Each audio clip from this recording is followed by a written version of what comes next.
سبق نمبر 5 غذائی اشیاء کی حفاظت۔ غذا کی بربادی۔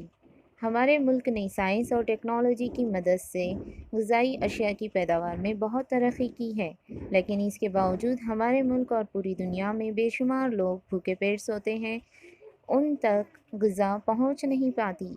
جن مقامات پر غذا ضائع ہوتی ہیں اسے روکنا ہمارا فرض ہے۔ آج ہم دیکھیں گے غذا کہاں کہاں اور کس طرح ضائع ہوتی ہے۔ غلط طریقے سے کاشتکاری کرنا، بیج بونا، بے قاعدگی سے ملنی کرنا، غیر مناسب طریقے سے ذخیرہ اور تقسیم کے غلط طریقوں کا استعمال، اجتماعی کھانے کے دوران غیر ضروری اسرار سے بھی غذا ضائع ہوتی ہے۔ اس وجہ سے غذا کی مقداری بربادی ہوتی ہے، کیونکہ ضائع ہونے والی غذا دوسروں کو دی جا سکتی ہے۔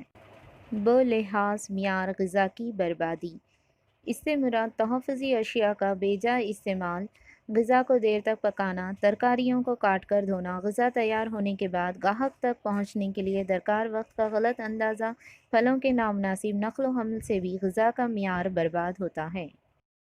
غذا کو خراب ہونے اور برباد ہونے سے بچانے میں آپ کا کیا رول ہو سکتا ہے؟